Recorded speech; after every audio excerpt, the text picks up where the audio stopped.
Ya, siapa pelaku di balik hilangnya iklan Videotron yang dibuat oleh komunitas Anies Bubble dan OLP PMI Project di Jakarta dan Bekasi? Benarkah anggapan sejumlah pihak yang menilai ada yang tidak tahan akan masifnya dukungan Gen Z bagi Anies Baswedan?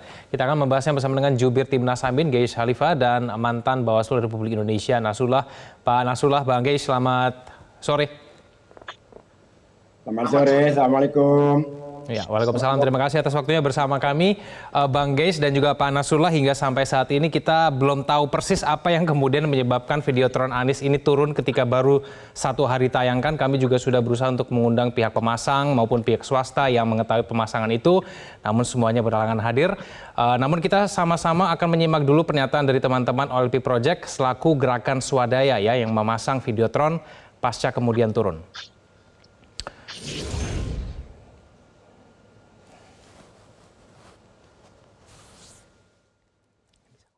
Ya, ini ada diksi di luar kuasa kami. Nah, seakan-akan penurunan itu tidak bisa dilawan. Padahal sudah dijadwalkan tayang selama 1 minggu. Menurut Anda apa yang terjadi, Bang Geis?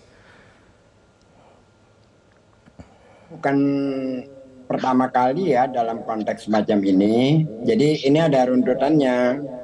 Runtutan sebelumnya kan Anies terpaksa di forum Desak Anies 6 kali pindah tempat kan di berbagai tempat itu pindah tempat karena tiba-tiba izinnya dibatalkan gitu. Jadi hal semacam ini sudah terbiasa terjadi untuk di acara-acaranya Anies sendiri. Lalu kemudian ada teman-teman yang luar biasa kreatifnya, mereka membuat desain sendiri, mengumpulkan dana sendiri, lalu mengkampanyekan Anies dengan keunikan yang mereka miliki lah, dengan kapasitas mereka. Belum 24 jam lalu di take down, diturunkan.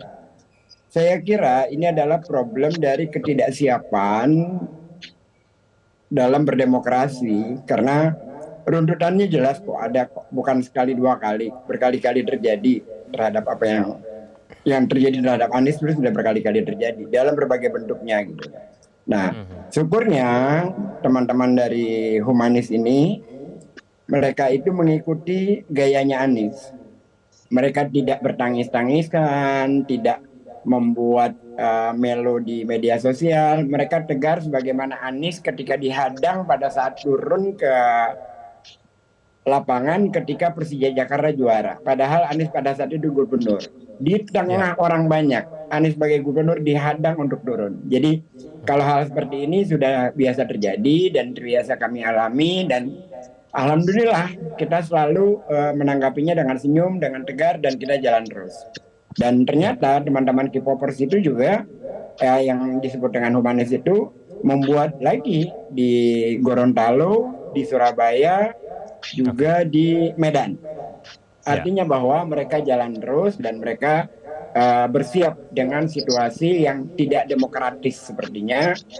Dan yang saya sayangkan sepertinya kesempatan bagi anak muda yang katanya digaung-gaungkan itu dengan perubahan di MK, ternyata kesempatannya bukan untuk anak muda keseluruhan, tapi kesempatan anak muda itu buat anak muda yang anaknya presiden.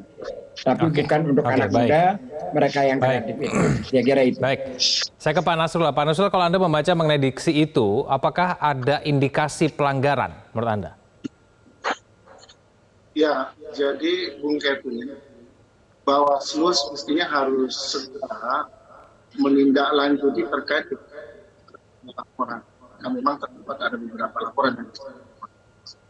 Nah, saya melihat memang harus hati-hati juga Bung Kevin.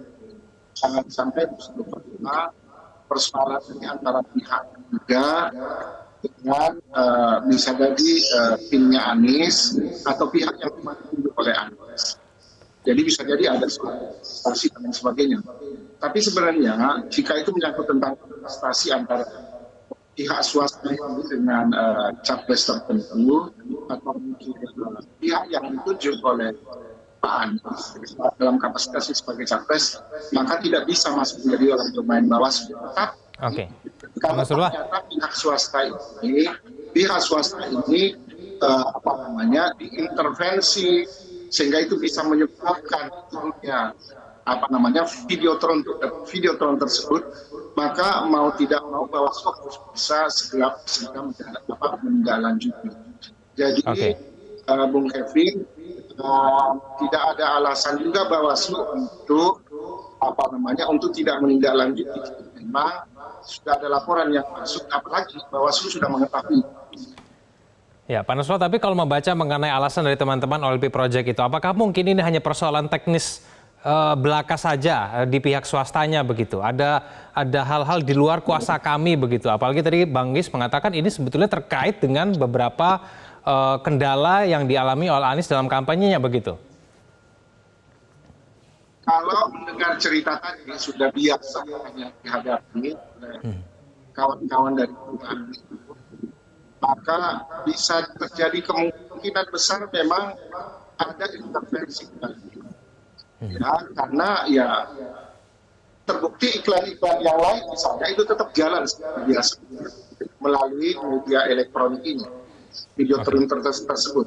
Tapi yang jadi kendala, mengapa ketika iklan yang memang masyarakat kita sekarang haknya si capres untuk menyampaikan informasi kegiatan kampanye, dan terdapat hak publik yang memperoleh kira-kira informasi menyangkut tentang kampanye oleh Anies itu terpotong atau disabotase oleh pihak-pihak tertentu. Nah, mungkin perlu saya sampaikan bahwa undang-undang khususnya di pasal 401 Undang-Undang 7 tahun 2017 itu ada pidananya, Bung Kevin. Hati-hati. Setiap orang yang mengacaukan atau mengganggu jalannya kegiatan kampanye, maka itu bisa berdampak pada pidana kurungan paling lama 1 tahun dan dendanya disertai denda paling tinggi 12 juta. Nah, artinya ini bisa didalami oleh Bawaslu ketika memang ada persoalan, tanda kutip saya katakan bahwa memang berpotensi intervensi di situ sehingga menyebabkan videotron iklan kampanye tersebut diturunkan. Begitu, Bu. Baik. Pak Nasrullah dan juga Bang Gis, kita akan lanjutkan dialog kita usai jeda. Nanti kita akan tampilkan pernyataan dari Yusuf Kalla untuk kita komentari bersama-sama. Pemirsa jangan kemana-mana, kami akan kembali. Kalau itu kan ada aturannya, jadi nanti lapor ke Bawaslu aja, karena aturannya tidak boleh saling mengganggu kan, ya tidak apalagi begitu, selama ada izinnya ya tidak boleh, pelanggaran namanya. Ya, Pak JK mendorong supaya kemudian kasus ini diusut oleh Bawaslu. Bang Gis, apakah menurut Anda Bawaslu bisa mengusut tuntas mengenai persoalan ini, apalagi kemudian ada sejumlah persoalan kendala dalam kampanye Anies sebelum-sebelumnya? Pendapat pribadi saya ini ya, saya tidak percaya apabila ada kasus terhadap Anies yang merugikan Anies bahwa itu akan diselesaikan. Saya sama sekali tidak percaya. Terlebih apabila kasus itu terkait Anies. Karena pengalaman selama ini, selama 5 tahun Anies menjadi gubernur, betapa luar biasanya yang kita alami dan semua orang-orang itu tidak akan mendapatkan masalah gitu. Bahkan di dalam sebuah stasiun TV dengan anggota DPRD, saya mengatakan secara lugas, perlakukanlah Anies sebiadab-biadabnya, kalian tidak akan mendapatkan konsekuensi. Karena itulah hukum yang berlaku terhadap Anies saat ini, bahwa dia boleh diperlakukan apa saja. Jadi Anda tidak akan mendapatkan resiko. Dan dalam konteks Pilpres ini, saya juga tidak percaya bahwa Bawaslu akan melakukan tindakan dalam hal apapun apabila kasus itu menyangkut terhadap merugikan Anies. Beda cerita apabila dengan yang lain. Jauh sebelumnya, Anies pada saat sebelum masa Pilpres, Anies itu hanya diundang ke Surabaya, bukan ke Surabaya, ke satu tempat, tapi hari itu hari Jumat, dia harus sholat Jumat. Tiba-tiba Bawaslu sudah mengeluarkan surat. Padahal Anies tidak ngapa-ngapain, tidak pidato, tidak apa. Lalu Bawaslu sudah mengeluarkan surat lebih dulu. Orang dia datang ke daerah lain untuk sholat Jumat, apa yang salahnya gitu. Jadi untuk konteks itu saya kok nggak yakin ya bahwa akan ada tindakan tegas dulu dari Bawaslu, Oke, terutama Bang Gais, apabila tapi- menyangkut Anies. Bang Gais, tapi menurut Anda sendiri efek dari adanya penurunan ini terhadap gerakan-gerakan swadaya yang mendukung Anies itu seperti apa sih? Kita memang dari dulu ya, Anies itu melakukan kepemimpinannya dengan pola gerakan, jadi menjadi satu hal yang memang fenomenal. Teman-teman dari K-popers itu, pertama kan dari live TikTok dulu, lalu mereka membuat akun Anies Bubble, terus menjadi sebuah gerakan yang luar biasa. Dan itu sudah terbiasa terjadi gitu. Jauh sebelum ini, para penyayang kucing di Jakarta membuat hari rabies sedunia, diantaranya juga ada teman-teman dari K-popers itu, mereka membuat kerjasama dengan kitabisa.com, dan acara itu luar biasa sukses, dan Pak Anies hadir di sana memberi kasih makan kucing liar maksudnya ya, melakukan sterilisasi dan vaksinasi. Jadi kepemimpinan yang berpola gerakan ini udah lama dilakukan oleh Anies. Jauh sebelumnya dia melakukan Indonesia Mengajar. Jadi ini memang sebuah fenomena, Anies ini di Indonesia ini fenomena. Nah, masuk dalam konteks Pilpres, ada program Desak Anies. Baik. Ada juga yang sekarang lagi gitu. Baik, Saya kira memang memberikan ceruk baru. Oke, baik, saya terakhir ke Pak Nasrullah. Pak Nasrullah, ada keraguan bahwa Bawaslu mampu mengusut kasus-kasus seperti ini, khususnya yang menimpa Anies. Tanggapan Anda? Ya, saya menyayangkan jika memang penyelenggara pemilu tanpa bisa bersikap yang independen. Sebagai orang yang pernah berada di lingkungan Bawaslu ketika kami sekali lagi tidak pernah memandang bulu.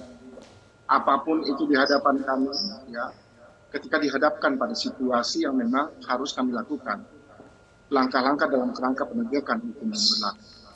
Nah, jadi sebenarnya Bawaslu itu ada dua peran.